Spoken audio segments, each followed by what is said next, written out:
Como a gente pôde perceber, né, agradecer à Bruna pela partilha da experiência, trouxe para nós assim como é importante esse processo de a gente deixar se sensibilizar por aqueles que nos procuram, né?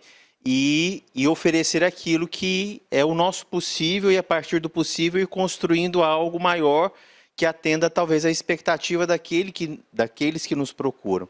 Então, por isso que esse encontro ele tem um significado importante, né? Uma iniciativa da Defensoria, junto com o GVE mais o DRS, para justamente provocar nos municípios, e acho que a maioria dos municípios estão aqui representados, a partir da atenção básica, para a gente poder justamente entender que essa iniciativa, se ela não surgir a partir do nosso território, a partir do nosso olhar da população, né? A gente nunca vai tirar da invisibilidade esta população.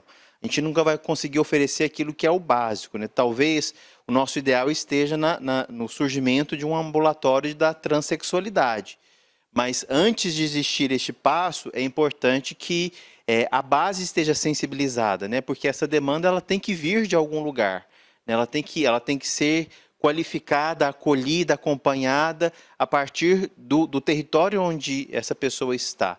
E aí, na diversidade dos nossos municípios aqui do Vale, é importante que a gente trabalhe constantemente com os nossos profissionais a sensibilização sobre o tema da diversidade ou sobre o tema da garantia dos direitos. Isso são coisas fundamentais para que a gente comece a quebrar essas barreiras até que a gente chegue ao principal. Eu sei que a expectativa de muitos é que exista o ambulatório de transexualidade com a hormonização, né, que seria o ideal, mas acho que a gente ainda tem um caminho para percorrer.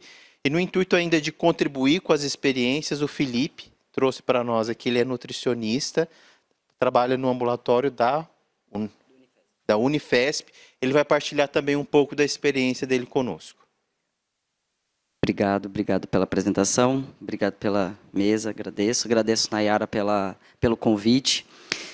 E eu estou muito feliz de estar aqui com vocês. Boa tarde, pessoal. Bem, todo mundo com sono depois do almoço. Eu vou querer ser muito breve, porque eu acho que a troca que eu quero é ouvir de vocês para saber quais são as angústias e anseios. Eu fiz algumas anotações para eu não esquecer de pontuar, né, porque foram muito ricas as apresentações de hoje de manhã e agora à tarde.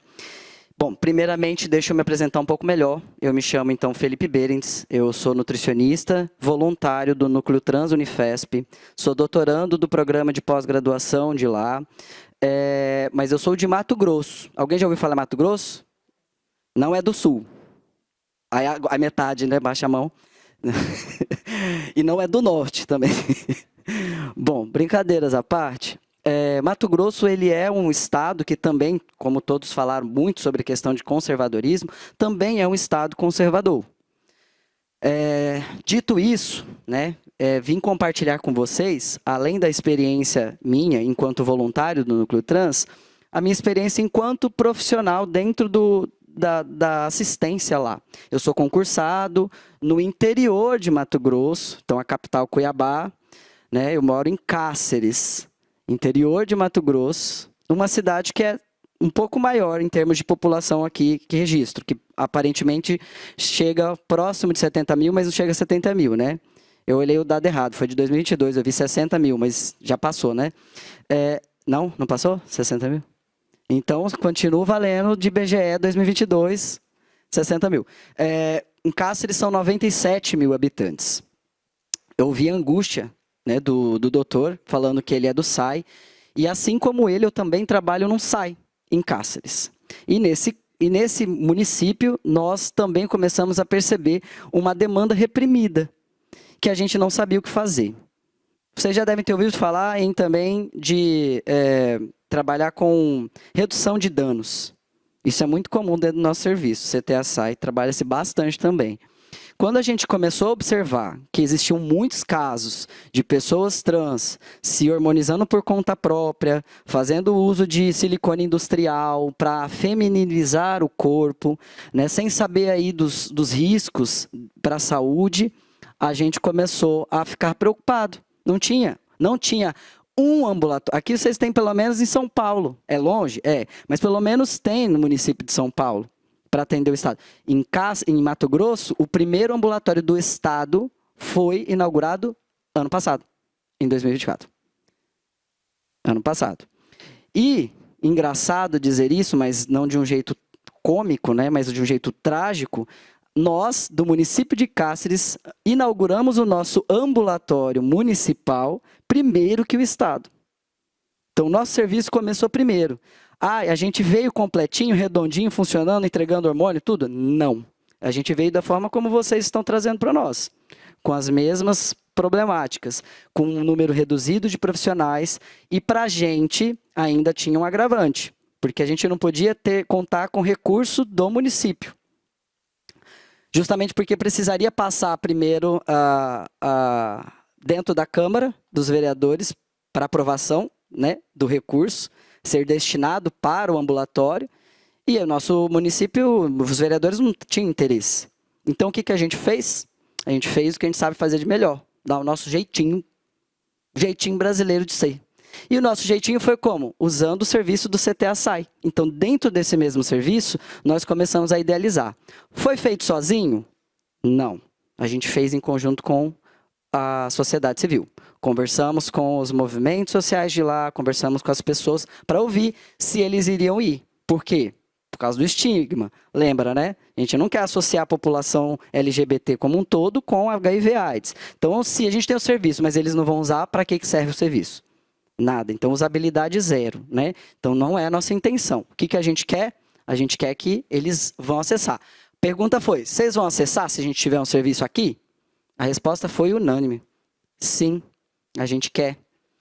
Essa foi uma dica, inclusive, de uma travesti muito conhecida dentro do ambiente acadêmico da saúde, Alicia Krieger, que na época fazia parte do Ministério da Saúde. Ela é farmacêutica e ela deu uma palestra para nós, na época que a gente estava querendo abrir. Aí, um fato muito interessante sobre mim é que eu sou um homem trans. Eu sou um homem trans, bissexual, e a gente quase não faz essas perguntas.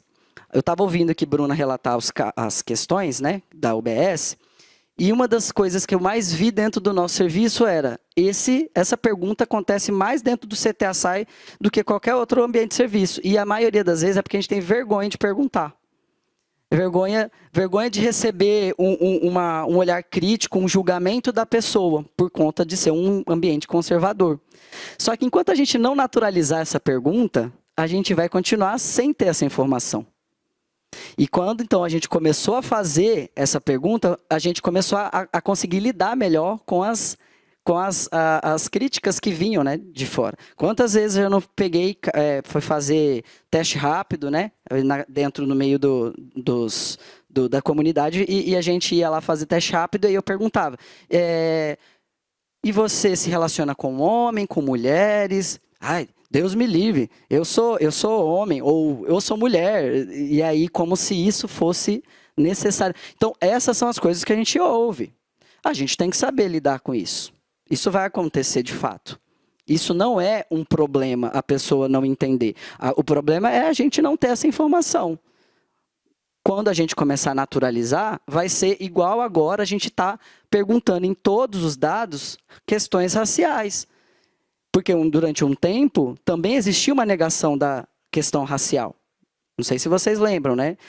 Parece que eu sou jovem, mas eu já estou entrando na casa do idoso aqui, 40 a mais, no ambulatório do VIUS aqui. Vou entrar já estou quase, ano que vem é 40. Então, da minha época, a gente tinha muitos problemas com relação à autodeclaração. Como as pessoas não queriam se enxergar, né? E as pessoas não queriam perguntar a questão racial para o outro. Hoje a gente sabe o quão é importante essas informações para justamente trabalhar políticas públicas específicas. Então, assim como vocês, eu aprendi do zero. Mesmo sendo uma pessoa LGBT, eu não vi isso na faculdade. Eu também passei por um processo de letramento e formação, assim como vocês. Também usei o CRT como ferramenta de troca de experiências. Fomos para Paraíba, conversamos com o ambulatório de lá, tanto de João Pessoa quanto de Campina Grande. Ouvimos a Rede Sampa Trans, que também é municipal, igual o nosso serviço seria. ficamos conversando com as redes, conversamos com a UBS, conversamos com a segurança pública, conversamos com as escolas, porque a gente queria entender as demandas e saber como a gente poderia ajudar. Então, a gente precisa, de fato, conversar, né? Uma das questões que vocês geraram é, existe público? Eu queria trazer só esse dado. A maioria das pesquisas que são feitas internacionalmente ou nacionalmente mostram que aproximadamente 2% da população ela é trans. Aí eu fiz mais ou menos um cálculozinho aqui, tá? Que eu vou ter que colar porque, né, eu não sou de exatas. São 60 mil habitantes aproximadamente, então, em registro, o que me daria em torno de 1.200 pessoas trans aqui, só no município de Registro. Se a gente for pensar no Vale do Ribeira, que são aproximadamente 320 mil habitantes, pelo censo do IBGE de 2022, tá? São 6.400, acho que está certo, tá, gente? Senão é isso. 6.400 pessoas trans para essa população. Então, assim, tem pessoas para serem atendidas? Sim. Precisa ser habilitado no Ministério da Saúde de cara? Não. O ambulatório de Cáceres, até hoje, ele não é habilitado, os serviços junto ao Ministério da Saúde. Tá? Ele funciona, ele tem um CNES, ou CNES, mas ele não é habilitado. Para fins de verba, que é interessante que se tenha, não é legal. Mas ele é um serviço que vai funcionar de qualquer forma, porque a gente vai conseguir lançar os atendimentos. É que a verba vai vir menor, porque é isso, né? Ele não vai ser contabilizado enquanto ambulatório, ele vai ser contabilizado enquanto CTA-SAI, né? E esse serviço ele foi estratégico também, tá? Justamente porque a gente sabe que no CTA-SAI existe a política de saúde de HIV e AIDS, existe um grupo que a gente chama de população-chave, né? Que são as pessoas que são mais vulneráveis, e dentre elas é a população LGBT, e por conta desse dinheiro que vai para essa população, a gente consegue pensar e dar esse jeitinho. Por isso que eu falei do jeitinho brasileiro. Então, a gente não precisou passar pela Câmara para aprovação de verbas específicas do município. A gente já foi direto para o governo federal mesmo, conversamos com o ordenador de despesas do Ministério da Saúde da pasta do HIV/AIDS, e a partir daí, a gente falou, dá para a gente abrir esse ambulatório então. E aí a gente abriu o nosso ambulatório. A trancos e barrancos, nosso serviço funciona com o mínimo: um clínico geral, uma psicóloga, uma nutricionista, uma enfermeira, uma técnica de enfermagem e uma assistente social. Importante, a gente está falando muito da gente que está como técnico, né? O nosso trabalho é técnico, mas a gente tem que fazer o treinamento com todo mundo da equipe, inclusive o administrativo, o pessoal, agente comunitário de saúde, que é o povo que está de frente, que nunca ouviu falar. Se a gente nunca ouviu falar, né, que, né, a gente fala, fez graduação, como se isso fosse o suficiente, você acha que quem fez só o ensino médio ouviu falar? Não ouviu falar. Então, a gente precisa falar com todo mundo. Esse treinamento precisa ser com todo mundo, tá? Bom, e por fim, só para continuar a questão do Sinan, que foi comentado pela Bruna, só tem 2 instrumentos do Sinan, duas fichas de notificação do Sinan, que tem alguma coisa de diferente do que é cis heteronormatividade. E se vocês ainda tiverem dúvidas em nomenclaturas, perguntem, por favor. Que é a ficha de notificação de autolesão ou lesão interpessoal, né? De ficha de violência interpessoal ou autoprovocada, é o único que tem, falando sobre identidade de gênero, ou a do HIV/AIDS, que tem sobre orientação sexual e meio que um HSH, e tenta falar alguma outra coisa ali, como a prática sexual, como se fosse identidade de gênero, mas não fala. As outras notificações a gente não sabe. Entendeu? Então, essa é uma demanda que a gente tem, é uma briga que a gente tem constante com o Ministério da Saúde, porque a gente precisa que essas fichas sejam atualizadas, né? Então, isso é uma coisa que não depende de vocês, depende lá de cima, né? Do caso do Sinan.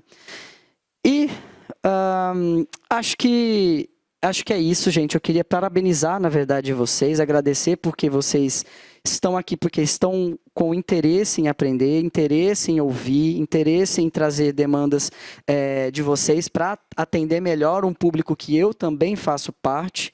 Sou usuário da rede Sampatrans, lá no município de São Paulo. Estou aproveitando o SUS que eu não consigo usar no meu estado, né? Então, aqui eu consigo fazer o uso de uma rede que eu nem imaginei. Sou a favor da descentralização do serviço, sim, para atender nas UBSs ou fazer polos das UBSs, mas entendo que, às vezes, o que dá para fazer é dessa maneira. O que dá para fazer e o que ajuda a diminuir essa redução desses danos por conta de autoaplicação, por conta de auto-harmonização, para mim, isso já ajuda a minimizar muita coisa, né? Infelizmente, a gente vai começar com o que a gente tem. Se o que a gente tem é isso, então vamos começar com isso e a gente vai batalhando em conjunto com a sociedade civil. Nunca se esqueçam. Nada sobre nós sem nós. Muito obrigado.